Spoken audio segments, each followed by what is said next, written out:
మీ business ఏదైనా మీ ఊర్లో promotion చేయాలంటే అది సుమన్ టీవీతోనే సాధ్యం. ఇప్పుడే సంప్రదించండి. నమస్తే, వెల్కమ్ టు సుమన్ టీవీ. గత 4 రోజులుగా 2 తెలుగు రాష్ట్రాల్లో వైరల్ అయిన వీడియోలో ఉన్న వ్యక్తి శివ.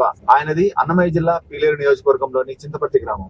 కోవిడ్ లో ఆయన పడిన బాధల్ని చూసిన రాష్ట్ర మంత్రి నారా లోకేష్ గారు తన సిబ్బంది సహాయంతో ఆయన్ను ఈ రోజు ఉదయం మన రాష్ట్రానికి తీసుకొచ్చారు. ప్రస్తుతం ఆయన బెంగళూరు నుంచి స్వగ్రామానికి వెళ్తుండగా మన సుమన్ టీవీ ఆయనతో మాట్లాడే కార్యక్రమాన్ని చేపట్టింది.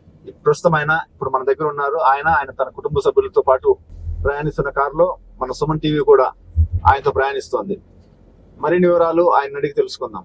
నమస్తే శివ గారు. నమస్తే సార్. మీరు పెట్టిన వీడియోకి స్పందించిన మంత్రి లోకేష్ గారు మిమ్మల్ని తీసుకొచ్చేందుకు చర్యలు చేపట్టారు కదా, దీనిపైన మీరు ఏమనుకుంటున్నారు? ఆయన చాలా గొప్ప మనసు పెట్టుకొని నాకు నా బిడ్డల దగ్గరికి చేరేసి అసలు నేను అక్కడి నుంచి బతికి ఇంటికి వస్తానని నమ్మకం లేదు. నా బిడ్డలను కూడా చూస్తానని ఆశ కూడా నాకు లేదు సార్. ఎందుకంటే అలాంటి సిచ్యువేషన్ లో నేను అక్కడ గడిపాను. 1 నెల 10 రోజులకే నాకు బతుకుతానన్న ఆశ 2 చచ్చిపోయినాయి. ఆ టైంలో ఏదో వీడియో పెడితే అది సోషల్ మీడియాలో ఇలా మీ సుమన్ టీవీ ద్వారా ఇలా గొప్పగా తెలిసి ఆయన లోకేష్ గారు చూసి ఉంచడంతో ఇవాళ నేను నా భార్య బిడ్డగలిగాను. కాకపోతే ఏమంటే చిన్న ఇబ్బందులు పడుతున్నాను సార్. కొంచెం అక్కడ నేను పడ్డ కష్టం అంటే ఇప్పుడు ఒక పని చేయించడం ఒక పని, కనీసం మనిషి మాట్లాడడానికి కనీసం చూడడానికి మనిషి లేడు. అసలు నువ్వు ఉన్నావా అని అడిగే నాదుడు లేడు. నేను పడ్డ కష్టము చెప్పలేనిది ఎవరు లేనిది. నేను అక్కడ దేశంలో అసలు నన్ను మళ్ళీ నా దేశానికి తీసుకొని వస్తారు, నా భార్య బిడ్డలకు కలుస్తాననే ఆశ అయిపోయింది నాకు. ఆ టైంలో మన లోకేష్ గారు తీసుకొని మనిషి ఇలా అయిపోయాడని చెప్పని ఆయన ఆయన గొప్ప మనసుకి ఆ ధన్యవాదాలు తెలియజేస్తూ నా కుటుంబం తరపున కూడా ధన్యవాదాలు తెలియజేస్తున్నాను. ఈ రోజు ఆయనే లేకపోతే, ఆ ప్రభుత్వమే లేకపోతే మాకు ఈ ఆశ కూడా మాకు లేకుండా పోయేది. మీరు ఇక్కడికి వచ్చిన తర్వాత ఇంకా నెక్స్ట్ ఏం పని చేసుకొని చేయాలనుకుంటున్నారు? ఏ విధంగా బతకాలి? ఇప్పటికైతే నా కాడైతే డబ్బులు లేవు, అప్పులు అయితే ఉన్నాయి. అప్పు చేయాలి. అప్పులు ఇచ్చే వాళ్ళు కూడా లేరు. ఉన్న అప్పులు తీర్చుకోవాలంటే ఇప్పుడు కూలి పని చేసుకోవాలి సార్. నా గవర్నమెంట్ సాయం చేస్తే లేకపోతే ఇల్లు కూడా ఏం సార్. నేను సగం కట్టాను, వాళ్ళ వరకు కట్టాను చేసుకొని, మిగతా అలాగే నిలిచిపోయింది. నా కాడైతే డబ్బు లేదు. కోయేటికి వెళ్ళడానికి ఇలాగా చేసుకొని వెళ్ళాను. ఎన్నో ఆశలతోటి వెళ్ళాను. ఏదో అప్పులు తెంచుకొని పిల్లలకి ఏదైనా భవిష్యత్తు గురించి ఆలోచించుకోవాలని వెళ్ళాను. కానీ అక్కడికి నా పరిస్థితి తారుమారు అయిపోయింది. ఇప్పుడు నా పరిస్థితి ఏమీ లేదు సార్. నా దగ్గర ఏమీ లేదు, బతకడానికి నాకు ఏమీ లేదు. ఏదో గవర్నమెంట్ తరఫున ఏదైనా సాయం చేసినా, ఏదో మన నారా లోకేష్ గారు వాళ్ళు ధర్మాన్ని ఏదైనా సాయం చేస్తే ఏదైనా ఒక వెహికల్ పాడు తీసుకొని దాన్ని నడుపుకుంటూ ఏదో కుటుంబాన్ని పోషించుకోవాలి. ఇప్పుడు మీ పెద్ద పాప 5వ క్లాస్ వరకు చదివి నిలిపేశాను, అప్పులు ఎక్కువైనాయి అని. ఇప్పుడు మీరు వచ్చేసారు కదా, ఇంకైనా పాప నేను స్కూల్లోకి ఏమన్నా జాయిన్ చేసి చదివించగలుగుతారు? ఆ పాప నేను చదువుకోవాలా అంటా ఉంది. చదివిస్తాను సార్, కానీ నాకు చదివించే సొంత శక్తి 2 లేవు సార్. అందుకని అంటే ఇప్పుడు ప్రభుత్వమే ఫ్రీగా చదివిస్తా ఉంది కదా, చదివించేదానికి ఇప్పుడు ఏం డబ్బులు అవసరం లేదు. చదివించే స్కూల్లో ఉంటే అమ్మాయికే గవర్నమెంట్ డబ్బులు ఇస్తా ఉంది. ఇస్తాంది సార్, ఫ్రీగా ఇస్తా ఉన్నారు, బ్యాగులు ఇస్తా ఉన్నారు. కాబట్టి ఆ అమ్మాయిని చదివించాలా అని చెప్పేసి ఆ అమ్మాయి కోరిక, నేను చదువుకుంటాను అంటా ఉంది. చదువుకుంటాను అంటే నేను చదివిస్తాను సార్. కాకపోతే మా ఆర్థిక పరిస్థితులు బాగాలేవు. అమ్మాయికి నోట్స్లు బుక్కులు కొనడానికి, ఇంట్లో జరగడానికి ఇంటికి అద్దె కట్టాలి, చేసిన అప్పులకు వడ్డీలు కట్టాలి. ఇద్దరు రెక్కాడితే గానీ డొక్కాడని పరిస్థితి మాది. ప్రపంచం అంతా చూస్తుంది ఇవాళ నా పరిస్థితి ఎందుకు ఇలాగైంది ఏమని. ఒక కూలి పని చేస్తే గానీ మాకు జరగని పరిస్థితి. మాకు ఏమైనా ఆస్తులు లేవు, పొలాలు లేవు, సొంత ఇల్లు లేదు. ఈ పరిస్థితుల్లో మేము పిల్లలకు చదివించాలన్నా కష్టపడుతున్నాం సార్. వాళ్ళు చదువుకుంటానంటే చదివిస్తాను, కానీ నా ఆర్థిక పరిస్థితులు బాగాలేవు.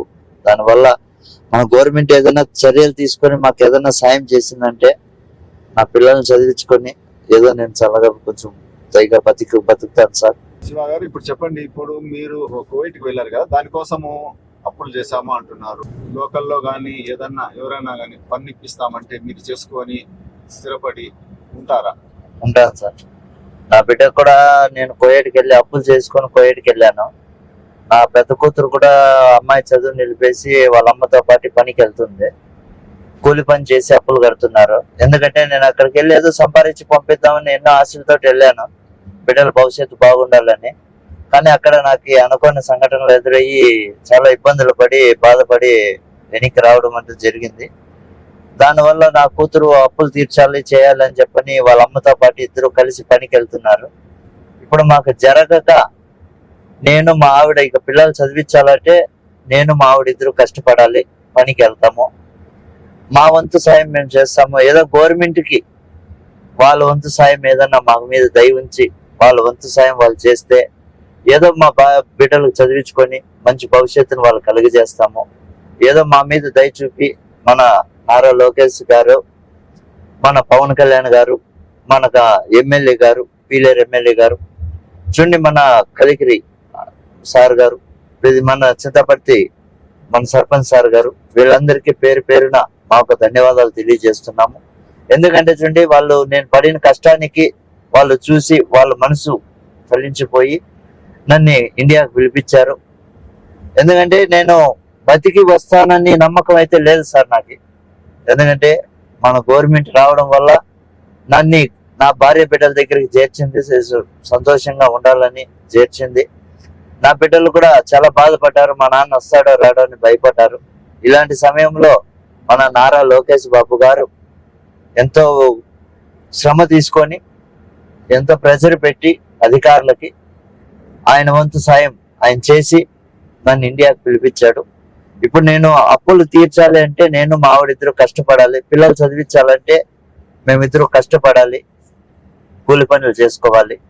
కూలి చేసుకొని మా పిల్లల్ని చదివించుకోవాలంటే ఇంటి అద్దెలు కట్టుకోవాలి, అప్పులు కట్టాలంటే మాకు అంత స్తోమత లేదు సార్. ఏదన్నా మా వంతు సాయం మేము చేస్తాము. గవర్నమెంట్ సాయం ఏదన్నా వాళ్ళ వంతు సాయం వాళ్ళు చేస్తే ఏదో మా కుటుంబం కొద్దిగా గట్టెక్కుతుంది. చెప్పండి అమ్మా, ఇప్పుడు మీ భర్త కోవిడ్ నుంచి వచ్చేసారు కదా, ఇక్కడ మీరు బతకడానికి నెక్స్ట్ ఇంకా ఏం చేయాలనుకుంటున్నారు, ఏ విధంగా బతకాలనుకుంటున్నారు? మేమైతే కోయట్కి వెళ్ళినప్పుడు అప్పు చేసుకున్నాము. ఇప్పుడుకైతే మా పిల్లలు, మా ఆయన, నేను కూలి పని చేసుకొని సగం వరకు అప్పులు కట్టుకుంటాము. ఇక గవర్నమెంట్ నుండి కూడా కొద్దిగా సాయం చేయాలని కోరుకుంటున్నాము. ఏదో మేము ఉన్న కాడికి ఇలాగా కూలీ చేసుకొని చదువున్న దాంట్లోనే సంతోషంగా ఉండి మేము బతుకుతాము.